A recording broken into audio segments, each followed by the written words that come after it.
Hello, welcome to the Short Story Workshop. My name is Matt Bowles. I'm here with Melody Bowles and Simone King. Today we are going to be talking about Mel's story. It's called Cursed Words.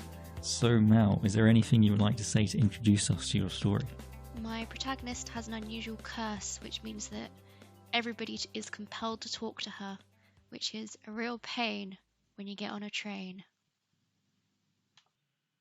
It's the experience, the visceral sense of getting on a train and the dread of having to sit down next to somebody and talk to them. All right, sounds good. Here it is Cursed Words by Melody Bowles. Some people have what the kids call resting bitch face. I have the opposite. Something about my face, something I can't put my finger on, makes people want to engage me in conversation. My mother says it's a family curse. My grandmother says it's a blessing and I should be grateful. Either way, even when it's 8 a.m. and all I want in my waking coma is coffee, another hasty grab-and-goer will make a comment about the weather or the increasingly poor service of British railway lines.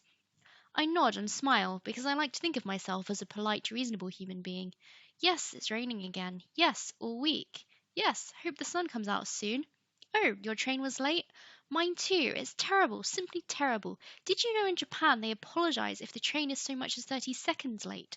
Why don't we do that here? It's just an outrage. It really is. If this city had an emotion, it would be simmering disappointment. We've met before, haven't we? I could swear I saw you at Jim's party, says a bloke with a briefcase. The pair of us jostle for prime position as close as possible to where the train's carriage doors jolt to a stop. I clutch the cardboard sleeve of my coffee cup, ridges digging into my fingers. I don't know anyone called Jim, I smile distantly. Really? Oh well, did you see in this morning's paper?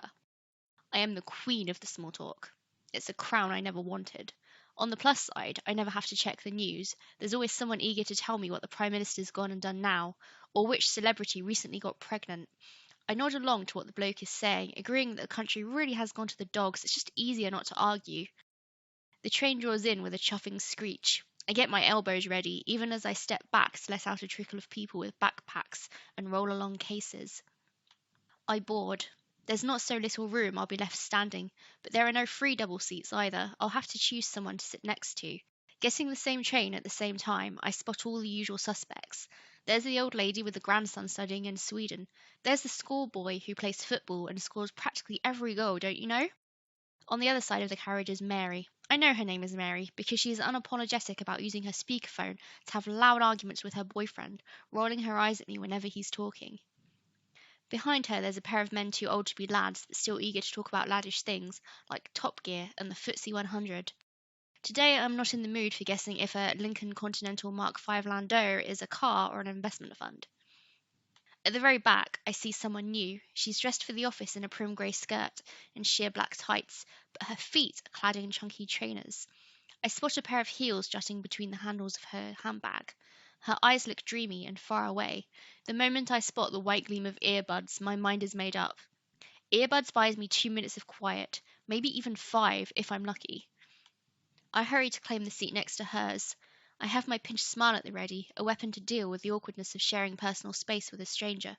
Pretending someone isn't there when your knees are almost touching is one of the weirdest phenomenons of public transport. She doesn't look up. I allow myself a slow exhale. I watch the other passengers board, the way they carefully scan the seats for the most favourable option. Someone's put their bag on the seat next to them. There's something wonderfully satisfying about the "Is anyone sitting here?" they get for their efforts. Etiquette on trains demands irritation be disguised as perfect, placid politeness. I wait for my new neighbour to pop out her earbuds and ask what stop we're at. She doesn't. I wait for her to comment on the weather or the increase in train fares. She doesn't. I actually get to drink my coffee before it gets cold. Between sips, I peek at her out of the corner of my eye. I decide it's her eyes that make her pretty, the colour of the sea on a sunny day. I wonder if she's going to get off first. We'll have to perform the awkward train shuffle when I get up to let her out. I'll accidentally stand to the side closest to the doors and she'll need to squeeze past me, making the whole thing even more excruciating. The thought's enough to put me on edge. I sip my coffee and try to discern which carriage door makes for the most sensible exit. Thankfully, I am spared by being the first to leave. It must be the only silent train journey I've had in my whole life. I am so grateful. I want to say thank you. The only thing holding me back is knowing how resentful I feel when people ignore the fact I'm wearing headphones. Even the biggest ear dustbins in the world do little to neutralize my curse, so I say nothing. For once I'm not exhausted before the day's even started, it's easier to bear the good morning chatter of my colleagues without having to sip cold coffee. I whiz through the day's customer complaints, managing to sound sincerely contrite on the telephone. Amazing how much difference a quiet morning makes. The arrangement becomes regular. Every day she's on the train with a free seat next to her. I don't hesitate for a second, ignoring any attempts to make eye contact and or conversation on my way there. For the first time, I realize peace somewhere away from home. I get to drink my coffee. I start to bring books now I have the quiet to read them in. We've never spoken, and yet I look forward to seeing her every day and claiming a few precious minutes of silence. Well, not really silence, not with the chuff of the train and the ringing of phones, the rumble of wheeled bags and the flat automated pronouncements of "the next station is," but the closest I'll get to it in the middle of the city. I wonder what my new seat buddy is like, where she's come from, which office she's going to. I briefly consider sweeping social media to see if I can find any trace of her. I scan her for details: a badge, lanyard, a branded carrier bag.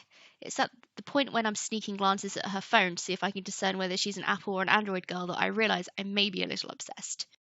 Then I start to consider if there's a reason she won't talk to me. Is it because I'm ugly, unfriendly? Have I offended her in some way? Maybe she overheard me saying something she didn't like. Maybe I'm not cool enough for her to talk to, which overrides any curse I may or may not have. I decide, for the sake of my sanity, to sit somewhere else. Hello, love. Haven't spoken in a while. Oh, help. I remember this lady. She's always tanned from long holidays in the Mediterranean. I make noises. I stuff my book into my bag.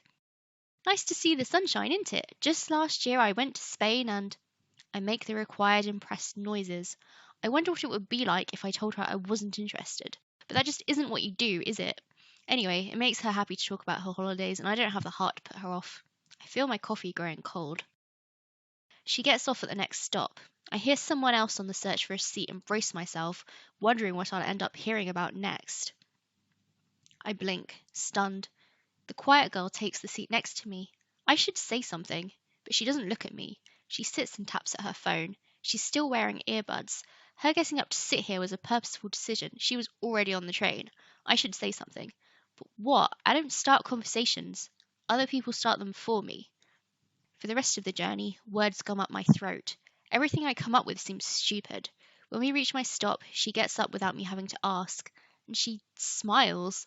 I smile back, utterly dazzled. Then I have to run to get off the train before the doors close. I spend the rest of the day thinking of conversation starters. I scribble questions on my notepad, only half listening to angry customers. I come up with a short list. I cross out half of them. I list categories: weather, news, TV shows. I strategize what path to go down for each topic. I try and guess her responses. The next day, I square my shoulders. I am ready. I even rehearsed, watching my face in the mirror to check my expressions. I take my seat. As usual, she's listening to something. Why isn't she talking to me? I can't take it anymore. I have to hear her voice, just to check she isn't some strange hallucination. If I make a complete embarrassment of myself, I can always start boarding a different carriage, or maybe I'll just walk. It isn't raining today, I blurt out. We might even get a glimpse of sunshine. She blinks at me. Her eyes look darker when she's actually focused on something. Someone. Is every word supposed to be this gut-wrenching? Is this how it feels for all the people compelled to talk to me? I used to think people liked to rattle on and on about nothing. Now I'm not so sure. Maybe this is just a safe way to get started. A tentative check to see if the other person wants to chat. Please talk to me. Please. She nods. Only because I brought my umbrella, forgetting it means it's guaranteed to rain. Carrying it around all day brings out the sun. Her voice doesn't sound like I imagined. It's lower, but sweeter, soft on vowels. She parries my lame line about the weather perfectly. I thought she might be shy, but maybe not. Already the plans I spent hours on have become useless. She takes out her earbuds, watching me curiously. You must be cursed! Then I laugh, high and nervous. She looks at me, opens her mouth, closes it again. Silence. Awful, awkward silence. The train's busy today, isn't it? Why did I say that? The train is busy every day, and it's certainly no busier than usual. I cringe into my coffee cup. My strange gift has left me extremely lacking in conversational skills. This may just be the most painful train ride in history. I think it even beats the time an old man insisted on telling me all the ways I reminded him of his ex-wife. Yeah. She leans back in her seat, looking away. I work near Farringdon. Customer complaints. I am closer to the Barbican. Office admin. It's clear she's only being polite. I struggle and flail and pity the numerous individuals who have ever felt the same way. I could ask her more about her job, but her face tells me she's not particularly interested. I take a gamble and ask a question I genuinely want to know the answer to. Do you mind if I ask what you're listening to? Her face comes to life. A thriller about an alcoholic stalking her ex. Not sure if I like it. Oh, why not? Is it not exciting? Well, we have a conversation about novels. A perfectly passable conversation, where I sound halfway intelligent. I make her laugh. I want to do it again. I feel ridiculously light, as if I might fly away like a carrier bag on a windy day. I didn't realize a single conversation could mean so much. I briefly worry it's a fluke and she won't want to sit with me again. But I'm wrong. Each morning we smile at each other and say hello. Sometimes we talk. Sometimes I'll open my book and she'll put in her earbuds, both of us welcoming a quiet journey. I don't even know your name, I blurt out one day, rain damp hair stuck to my cheeks. My coffee cup sleeve is soggy. I check her bag for the bulge of her umbrella. It seems to be missing. Lou, she says. It's about a year since we began sitting together on the train. I mention this to her, and she laughs and says I have a good memory. Lou laughs. I can talk about her. I can think about her as something other than the girl I sit next to on the train. It's a Tuesday morning, and I'm looking forward to sitting down. I want to tell Lou about this one customer who insists on using a Nokia phone he bought the year of the millennium, but is outraged it doesn't do Skype. I bounce onto the train, look around to the 2 or 3 seats Lou favours, window, slightly to the back of the second carriage. She isn't there. It's fine. She's probably on holiday, or maybe she's sick. But she didn't mention anything about travelling to sunny climes or coming down with a cold yesterday. I sink into the nearest seat, mind racing. I don't have her number. I don't even have her second name. There didn't seem much point as we saw each other every day. But what if she never comes back? You all right? Asks the chap in the seat next to me. You look pale. Do you want a drink of water? My friend isn't here today, I tell him. I hope she's all right. His glasses have thick black frames, a fraction too big to be trendy. He launches into a rant about the lack of carriages on the train, and I tune him out. I'm thinking, plotting. How do I find one woman in the near infinite depths of the city? Maybe it won't come to that. Lou will probably be back before long. A week passes, then 2. Maybe she really is gone, without even a goodbye. Is this related to the curse? I don't know what else to do. I scroll through my contacts to find a number I should dial more often than I do. I dial. No answer. She's probably left the phone in a plant pot or next to the sink. I don't bother with voicemail. I dial again. Hello? Deceptively feeble voice says. Hello, Grandma. How are you? Why are you calling me? You never call me. Your mother says you don't have time for idle conversation. Are you still living in that horrible mouse hole? Yes, but you need to get on to the landlord. You must be so embarrassed whenever you have people around. Grandma, I need to ask you about... I lower my voice so I sound less crazy to my fellow passengers. The curse. Silence. Has she dropped the phone? Accidentally hung up while trying to work the volume? It's not a curse, she suddenly squawks. That mother putting ideas in your head. Okay, fine. The blessing then. I met someone it didn't work on. She didn't talk to me. And I think she might be cursed, or blessed as well. It always rains when she forgets her umbrella. Ridiculous. Witches these days have absolutely no imagination. When I was young, they had fire in their bellies. Old Tommy, he said. I have to interrupt her, or I'll be here all day. One mention of old Tommy, and it's all over. Grandma, do you know how to break the, blessing? Why would you want to? Before I met that nice witch, I spent all my time chatting with people because otherwise we'd all sit in silence. I imagine my grandmother yapping the ears off anyone who would listen with her never-ending stream of dramas, just like she does now. The young witch must have thought she was being oh so clever with her curse, not realizing my grandmother would revel in it. In stories, curses can be broken if the person mends their ways. My grandmother was 89. I didn't have a hope of her changing. But maybe that was fine. If she didn't want to tell me about her neighbours Messy Marjorie and Sly Simon, I would only worry something had gone terribly wrong. I listen for as long as I can before lapsing into friendless despair, softened only by copious amounts of ice cream. The next day, I decide I've had enough of despair. I don't have to be friendless, not when people come to me so effortlessly. Lou might be gone, but I can make another friend. Maybe. I try hard for the rest of that week and the next. I ask earnest questions about paella from the Mediterranean and relate anecdotes about my mother's holiday infatuation with a waiter named Luca. I learn I really should consider investing in a stocks and shares saving account if I ever want to buy a property. I urge Mary to break up with her disappointing boyfriend because she deserves better than someone who can't properly pair up socks. I feel better. I feel connected. I feel like people's smiles are more genuine, and maybe my grandmother is right. My ability isn't so bad after all. Although I can't quite quell my longing for quiet. Even one morning a week drinking coffee and sharing a pair of earphones with Lou would be enough. My head spins with new names. I wish I'd found out hers. I wish I'd followed her on Twitter or asked for her Instagram, or if I were really bold, maybe even her phone number. So many ways to connect, and I couldn't use a single one of them. I tried typing her name into Google and Facebook, but do you know how many Lou's there are in one city? Too many for one tiny screen to handle. You could probably scroll to infinity. Even then, I'd have to hope for an up-to-date picture without a hat or sunglasses on. I board the train. I decide to sit next to Mary to see how her boyfriend hunt is going. But just as I am about to head over, I catch a flash of a familiar face. "Hi," says Lou. I stare at her, wondering if she's real. Someone behind me sighs loudly when the train doors bleep a warning. I am hustled onto the train by the impatient throng behind me, to the empty seat next to Lou. My heart thunders in my mouth. I don't know what to say to her. I'm pleased to see her and desperate to know where she's been, and on top of all that, I feel a tiny bit betrayed. "It's nice to see you," says Lou. "I miss the smell of your coffee in the morning. Always wakes me right up." "Are you back now?" "Not really. There was a flood in the office and I got relocated, maybe permanently." "Oh, so I probably won't see you around as much then," I mumble. "That's kind of why I'm here."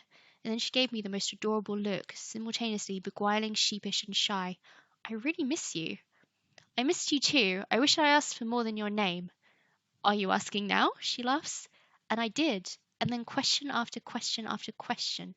We miss Lou's stop. Then we miss mine. We ride the train all the way to the end of the line, and by the end I glow, warm and happy and sated by a conversation I wanted to have with all my heart. After that, a strange thing happens. People stop cornering me everywhere I go. I am no longer burdened by the chatter of strangers. I get the odd person every now and again, but they no longer seem compelled to talk to me. Questioning my grandmother gets me nowhere, but I have a sneaking suspicion I know what broke the curse. A genuine interest in my conversational partners, a return of their efforts to connect. The only downside, I have to start buying newspapers, and I carry an umbrella everywhere, because if Lou forgets, then it rains.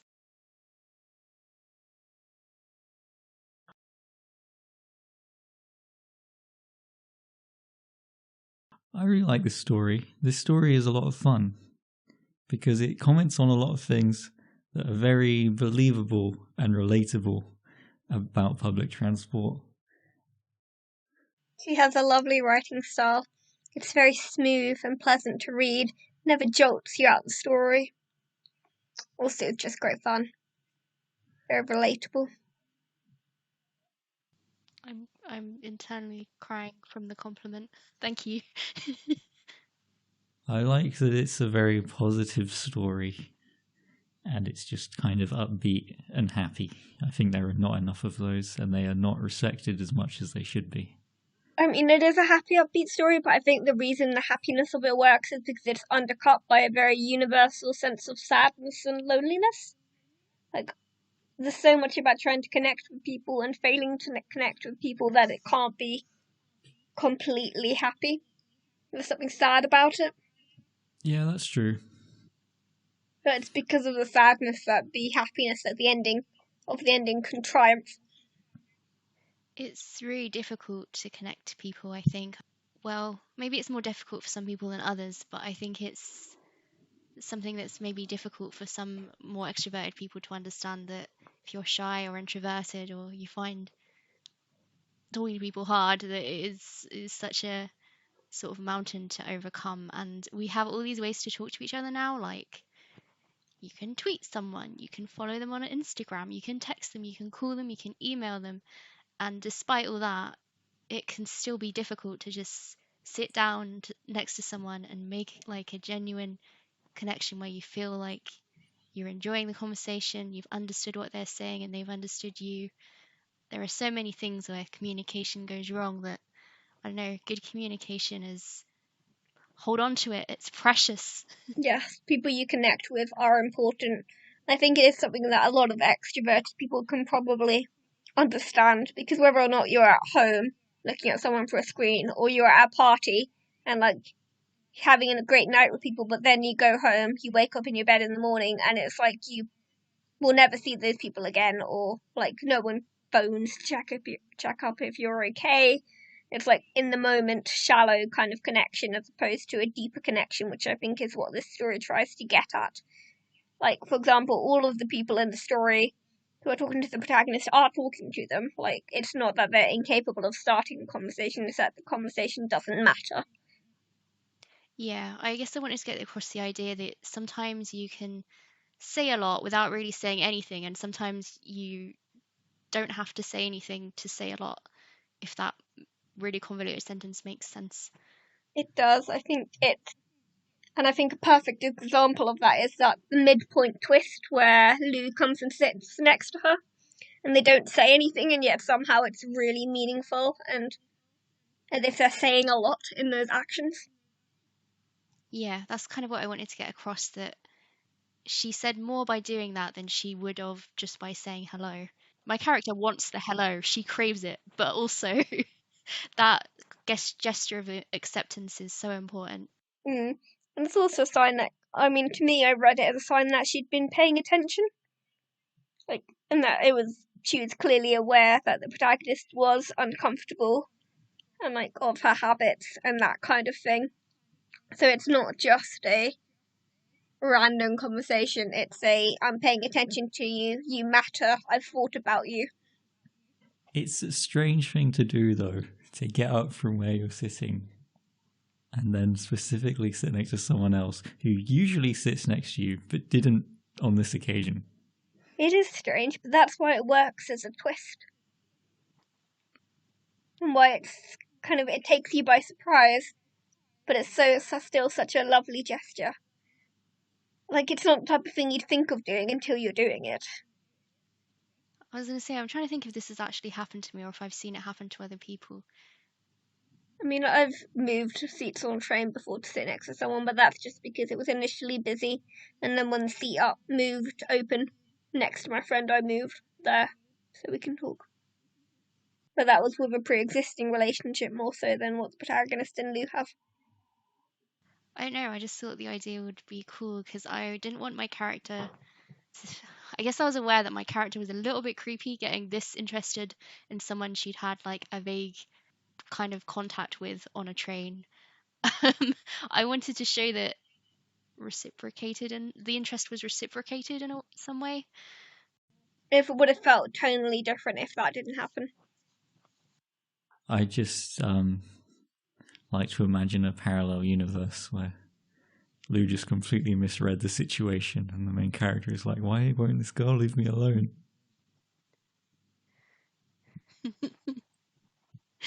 Yeah, it would have been interesting. It is interesting, isn't it, in the sense that the same reason that she works for the protagonist initially in her silence is the same thing that works to then draw curiosity and raise questions about Lou as a character. Like, initially it's, I like you because you're not forcing me to know about you, and then it's like, oh, okay, now I want to know about you. It's the exact same thing on both sides, so it shows how the same situation can apply in different ways. I also think that's very human of someone to do that because people change their mind all the time. And Yeah. Yeah. I mean, yeah, you would be happy to sit next to somebody who doesn't want to talk to you and everyone else does. Then after a bit, you would start thinking, did I do something? Is there something wrong with me? Like, why are you not obsessed with me? Everyone else is. Exactly. Everybody wants to tell me everything. They want to tell me what they had for lunch. They want to tell me about their sister's boyfriend. They want to tell me where they've been on holiday. They want to tell me about the football. Why don't you want to tell me anything? Is what I was kind of going for. Yeah, I think that come across well. So, why don't you talk a little bit about how you established character in this story? Firstly, in the way your main character's voice comes across, and also in the little details that she picks out about Lou. Okay, so I had that first line, first of all, where she says, "Oh, most people have resting bitch face," which is a phrase I picked up from like a teen magazine or maybe Cosmo or something. And I just thought it was a funny, interesting phrase, and I liked the idea of using it for a character in some way. And then I thought, okay, what if someone has the opposite of that? Because the idea of that is that it makes people stay away from you. I was like, what if it's the opposite and everybody comes and talks to her all the time? So I guess that was the beginning of her voice for me. It was a very strong opening hook. I liked it. It's a bit sweary, I suppose, but it's not. It's only mild. It's not. The word bitch is okay, I think, maybe. I kind of wanted her to seem aloof and above it all.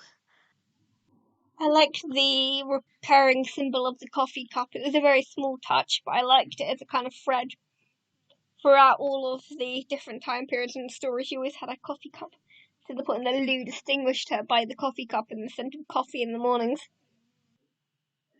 It worked very well for the emotional cues as well, where her emotional state was directly tied to her coffee. Yes. I honestly didn't realize I'd done that, and now I'm like, oh yeah,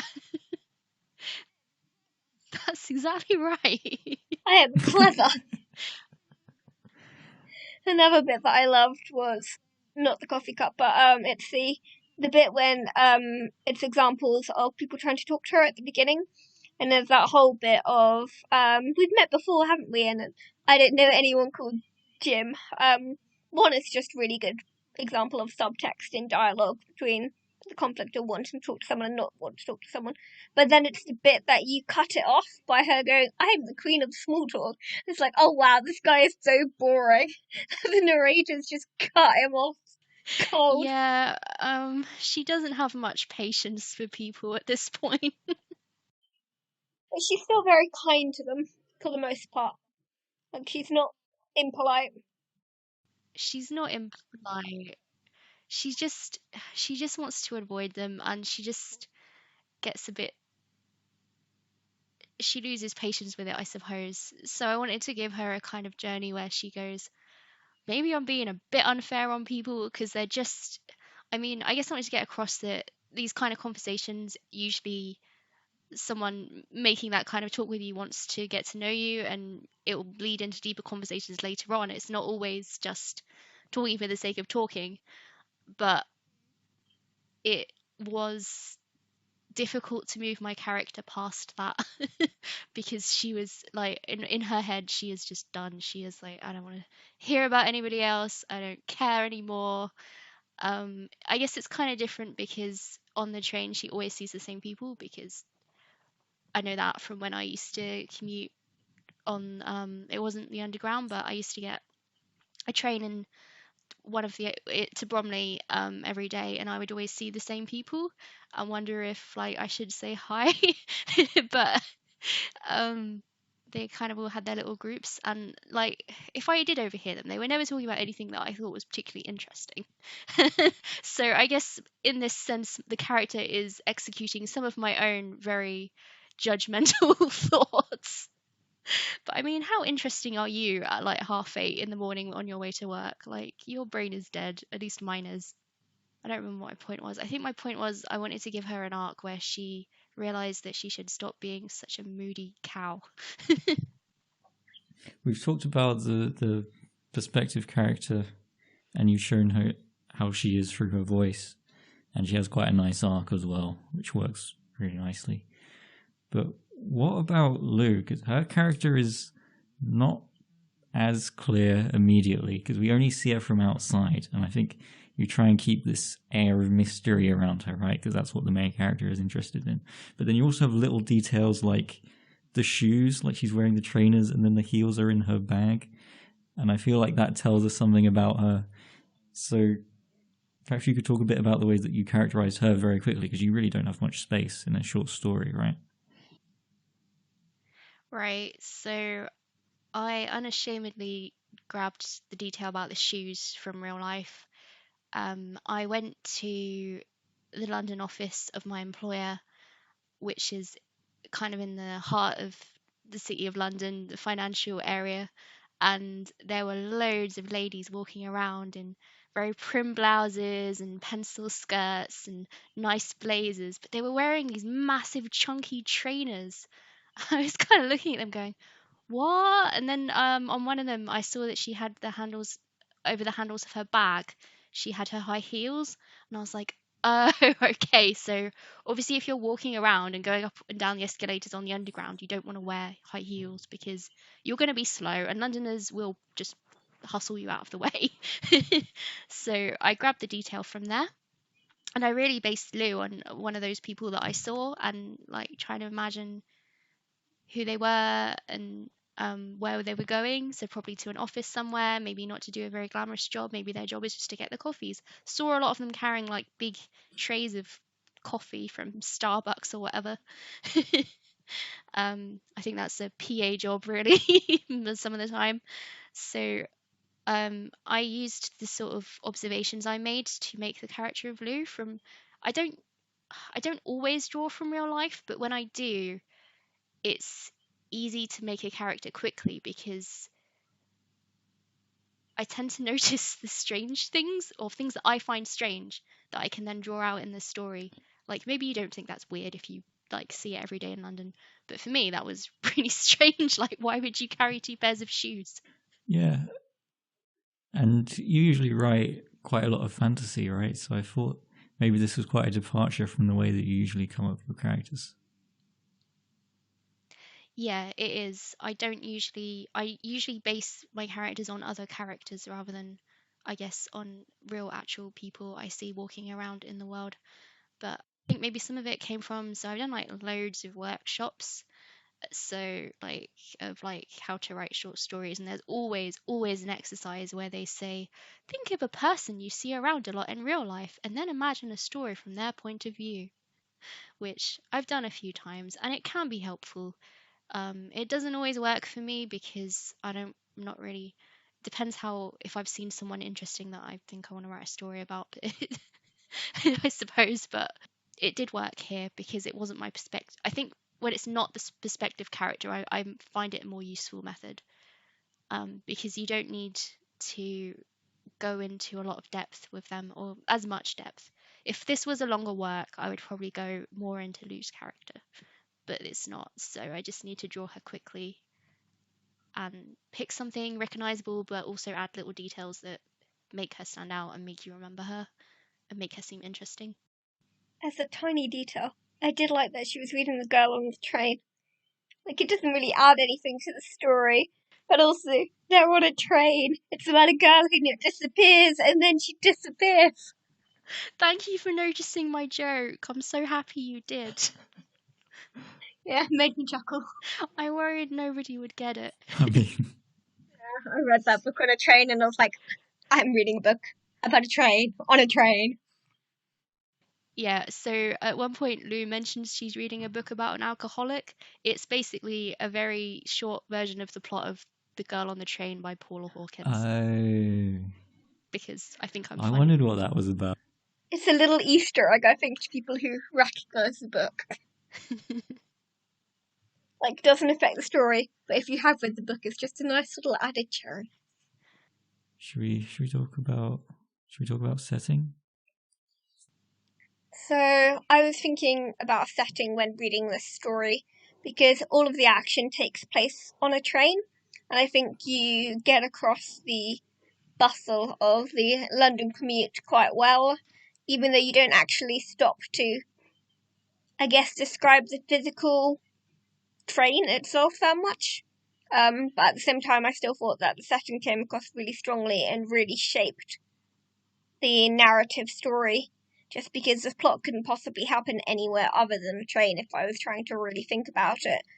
So I guess I was interested in what made you decide to write about being on a train and how you felt that the setting. Did you feel that the setting shaped your writing at all? Yeah, because when I set out to write this story, I knew it was going to be on a train. And I originally started writing it because I had this weird moment in the pandemic where I was like, I really miss getting on trains. and all the nonsense that comes with getting on trains. Such as the things I mentioned in the story, like touching knees with a stranger and yet you never say hello. It's such a weird thing. Yeah, it happens on public transport all the time, and it was normal. Like, and it also seemed like a good place to set a story about connections, because when you're on a train, you're going from one place to another. It's a sort of physical, moving kind of connection rather than I guess, a communication kind of connection.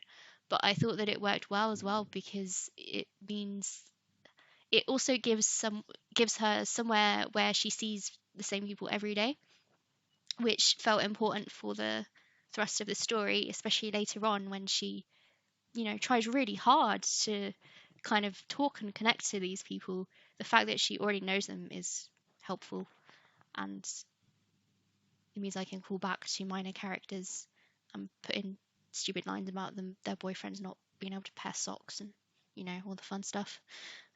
So yeah, the train was really important. The actual first thing I wrote down was I want to write a love story on a train. I think it's quite a classic setting for a romance. It's got that traditional kind of allure. I think everyone's seen someone on the train or on public transport and thought, I wonder what they're like. It seemed like a very typical kind of romance setting to me. The idea you enforce proximity with someone but also never going to see them again. Except you might, because it's also routine.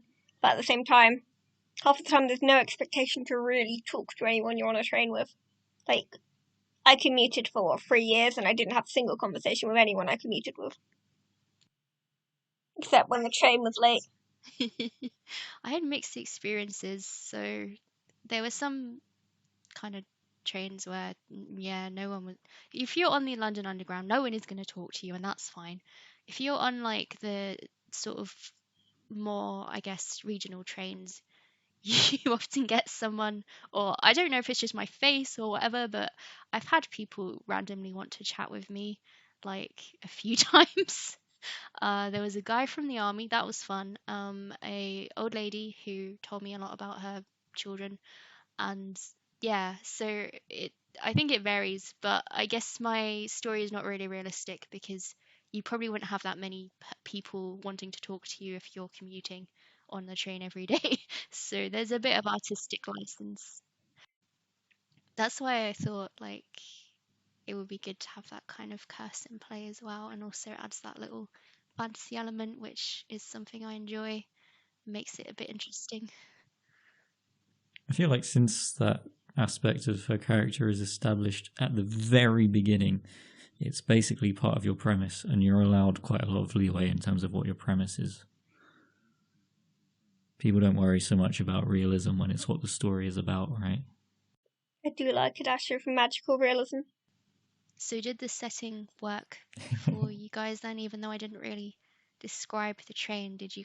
Were you able to picture it, or do you wish that I'd gone into more detail about what color it was, and what color the seats were, and maybe like, I don't know, what the lights were like? I think it worked for me, but that's because I had the same experience with trains as you to a certain extent, in that we come from the same country.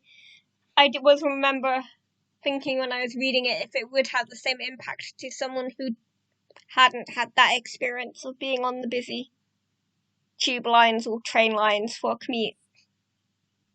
So it worked for me. Curious to know if it would work for everyone.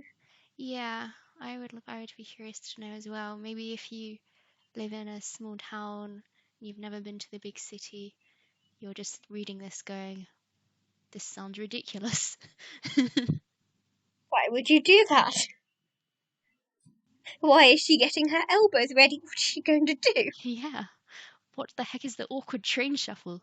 You know what I mean by the awkward train shuffle. You have to get up to let somebody off, and then you don't know which way to go, and then you have to try and get back in your seat, and it's a whole mess. I hate it.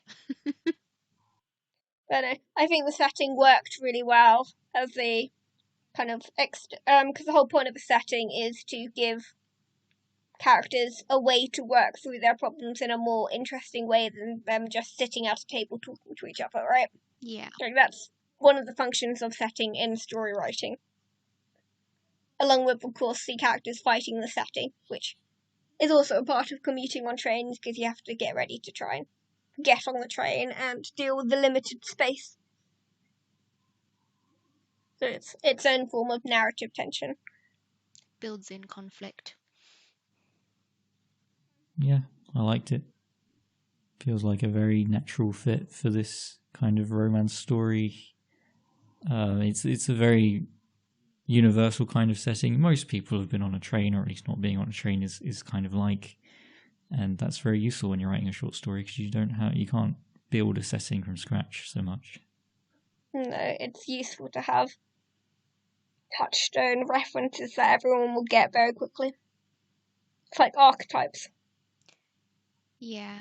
So I guess I use a lot of quick and dirty methods in this story to make it all hang together because it's not very long. The other cliche I have, of course, is the grandmother, but I like her. You like the grandmother. The dialogue is excellent. Thank you. Should we talk about theme? Yes. Mel, would you like to talk about theme? Okay, well, I see the theme of this story as being about communication and connection to people and how it's easy to screw it up. but when you get it right, it feels really good. Is that something you knew you wanted to write about from the start, or did it kind of grow as you developed the story? I wanted to write about how you could communicate without words. Actually, way back in the life story of this story, I wanted to write a love story with no dialogue, and then I decided that was ridiculous. I don't think it's ridiculous. I decided it was too hard. I think it's definitely been done. It's probably been done, but by better authors than me. I wussed out of this. I didn't commit, and so it is not silent. It has dialogue in it now. But that was my original idea, to communicate without speaking. I think it makes a lot more sense. I mean, if they actually didn't speak, you'd have to have a pretty good reason. Mm. Yeah. And you'd always be wondering if they actually understood each other, or if they'd all just made it up in their head. You'd think the protagonist was mad and crazy, and I didn't want to.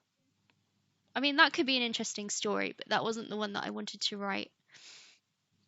So it turned into this story about trying to connect with someone when you had no clue how to do it, because my character, everybody comes to her. She doesn't know how to go to them.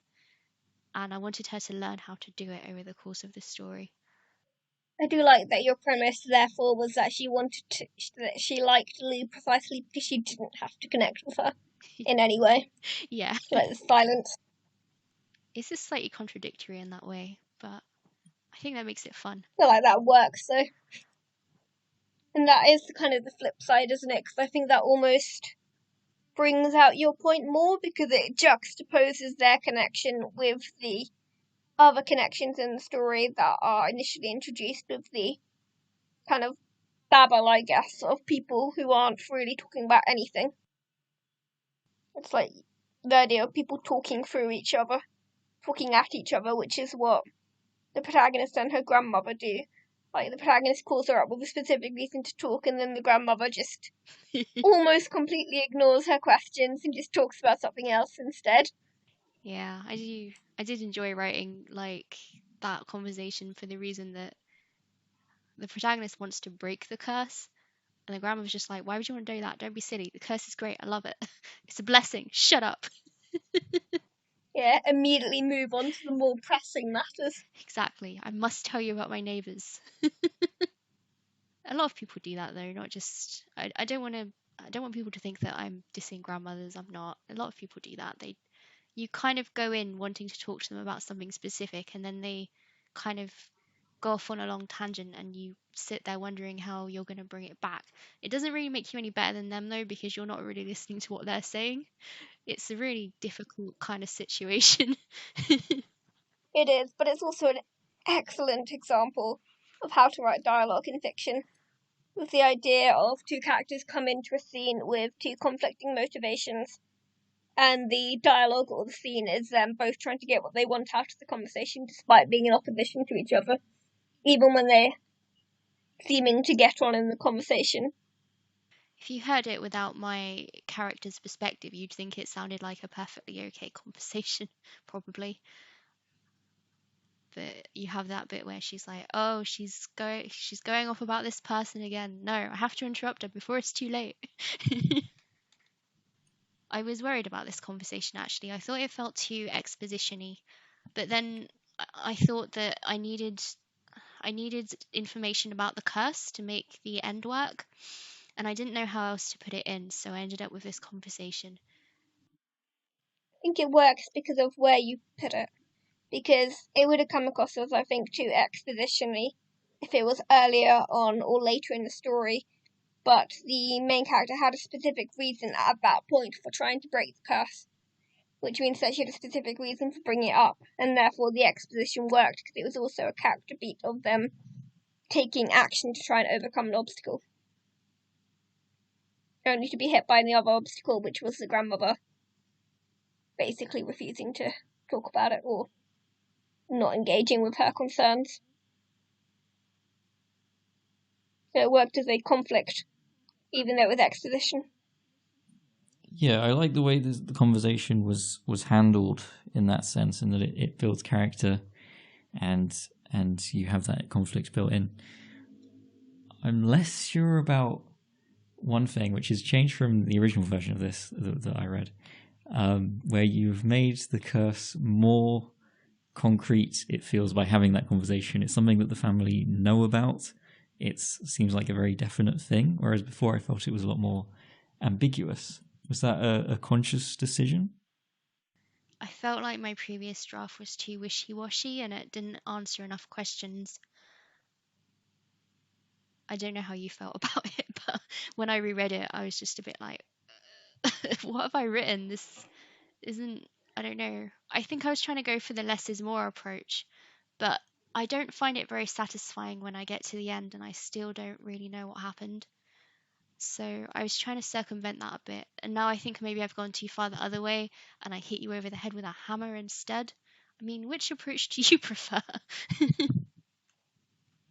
Personally, I think that I quite liked that when the curse was more ambiguous and it was just something that we could think, oh, it's just in the main character's head.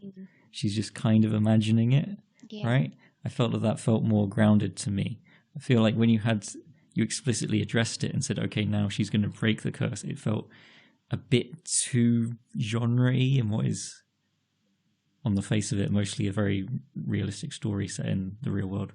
That's just kind of how it felt to me. I don't know what Simone thinks. Yeah, no, I completely disagree with that. I think it worked a lot better having it more explicit, because it's not saying that it's definitely a curse. It's saying, okay, the grandmother and her mother definitely believe in it. That's not the same thing as this curse is a very real thing.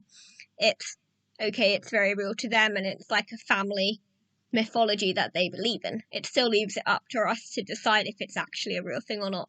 Her taking action to try and break the curse just means that the main character believes in the curse. That doesn't make the curse is real or not real.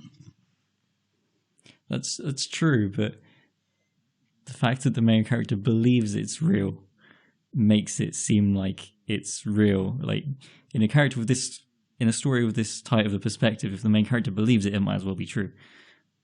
Fair, but I also like a dash of magic in my stories, so it worked for me.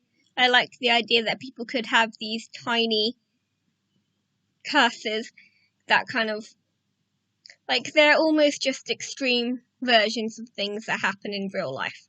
Like, we've met people who have those faces that people talk to. Like, it's not something that's out of the realm of reality. It's just a more extreme version of it used to make the point about connection within the story. Like, it's not like she has the power to force people who don't want to talk to her. I like usually like fantastical elements as well, but I feel like when it's not needed, it makes the world of the story stranger and therefore more removed, and it feels like we can't apply the meaning of the story to our own lives quite so easily. I feel the opposite. I think the fantasy element gives it a contrast that makes the ordinary extraordinary, I think, and puts it in a framework where we can tackle it, and you kind of turn the emotional struggle of trying to get that into trying to break a curse, but the actions taken are the same. What I hear on one side is that I guess Simone feels like the fantasy element is grounded by the setting, maybe, and Matt is like, no, it's a jarring contrast. Is that probably about right? I wouldn't call it jarring. I just feel like it seems like an unnecessary leap of logic in there. Yeah, I see what you mean. Yeah, I don't care about logic. It fits true to the emotional heart of the tale, which to me is more important.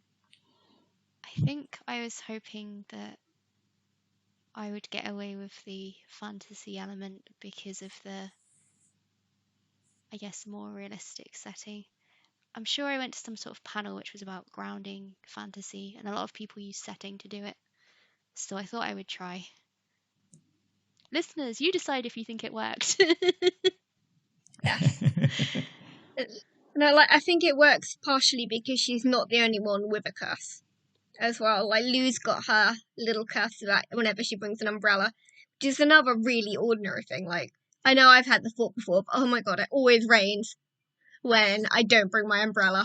Like, it's a curse. So it was another example of a very ordinary thing made literally extraordinary. So it kind of helps the protagonist's curse seem like a more ordinary thing within that world. But maybe a lot of people have these little things. I liked the idea of a world where everybody's wandering around with little hexes.